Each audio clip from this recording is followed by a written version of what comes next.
Hi guys, welcome to revision time. आज है 1 मई 2025। चलिए आज के करंट अफेयर्स हम स्टार्ट करते हैं।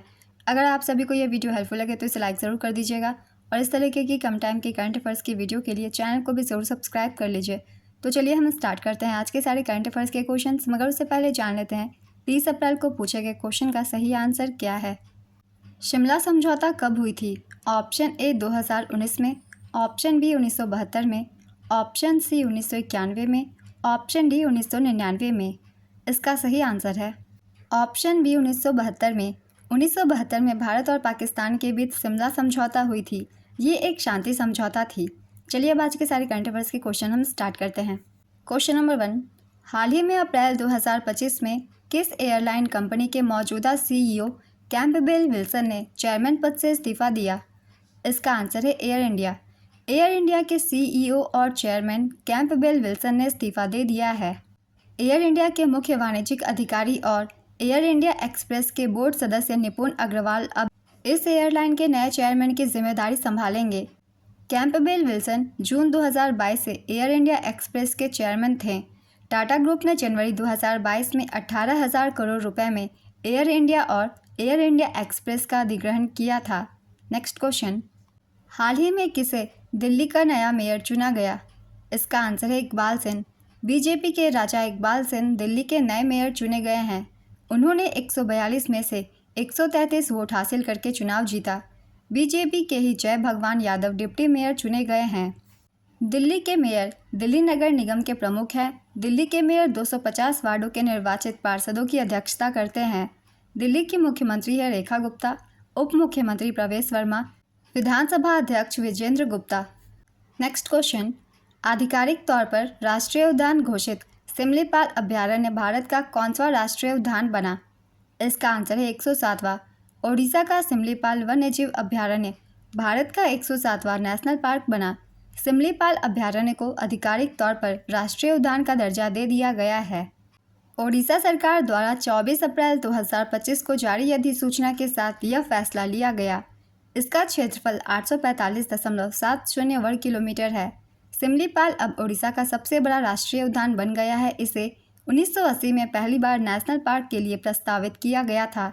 सिमलीपाल अभयारण्य को 1973 में वन्यजीव अभयारण्य का दर्जा मिला था। नेक्स्ट क्वेश्चन, भारत ने प्रथम पड़ोसी नीति के तहत किस देश को $2 मिलियन की चिकित्सा सहायता प्रदान की? इसका आंसर है नेपाल। भारत ने अपनी पड़ोस प्रथम नीति के तहत नेपाल को $2 मिलियन की चिकित्सा सहायता भेजी। इस सहायता में थैलीसीमिया और सिकल सेल रोग से पीड़ित रोगियों के लिए दवाइयाँ और टीके शामिल है। भारत की पड़ोस प्रथम नीति अपने निकटतम पड़ोसियों के साथ संबंधों को प्रबंधित करने के तरीके को आकार देती है, जिसका उद्देश्य लोगों पर केंद्रित सहयोग को बढ़ावा देना है। नेपाल की राजधानी है काठमांडू। वहाँ के प्रधानमंत्री का नाम है केपी शर्मा ओली और मुद्रा है नेपाली रुपया। नेक्स्ट क्वेश्चन, किस राज्य के उद्यमियों ने मोदी स्मृति संग्रहालय का शुभारंभ किया? इसका आंसर है बिहार। बिहार के उद्यमी यमुना सिकारिया ने राज्य का पहला मोदी स्मृति संग्रहालय स्थापित किया, जिसमें प्रधानमंत्री नरेंद्र मोदी को उपहार में दिए गए 56 नीलाम किए गए स्मृति चिन्ह प्रदर्शित किए गए हैं। यह संग्रहालय प्रधानमंत्री की नमामि गंगे पहल का सामना करता है। नीलामी से प्राप्त आय से गंगा नदी कायाकल्प परियोजना का वित्त पोषित किया जाएगा। प्रधानमंत्री मोदी को अब तक 22 देशों के शीर्ष पुरस्कार और सम्मान मिल चुके हैं।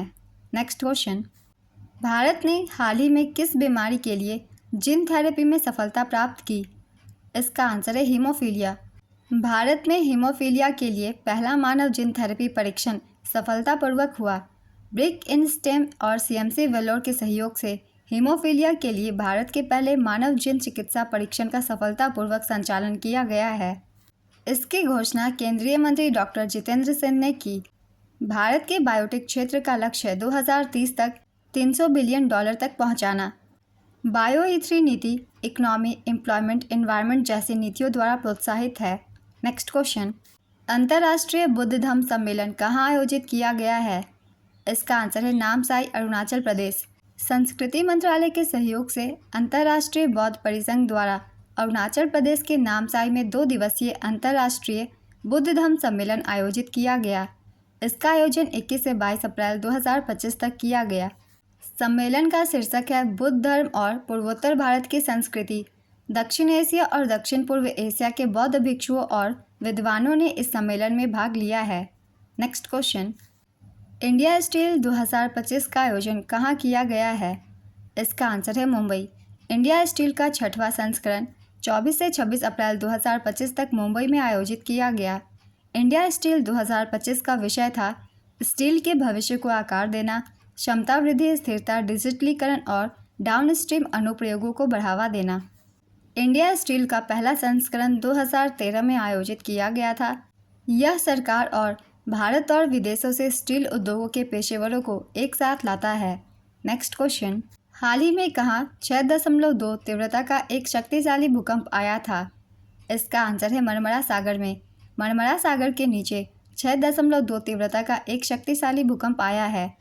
मरमरा सागर यूरोप और एशिया के बीच तुर्की के पश्चिमी भाग में स्थित है। यह तुर्की के एशियाई और यूरोपीय हिस्से को प्राकृतिक रूप से अलग करता है। यह एजियन सागर और काला सागर के बीच एक सेतु की तरह कार्य करता है।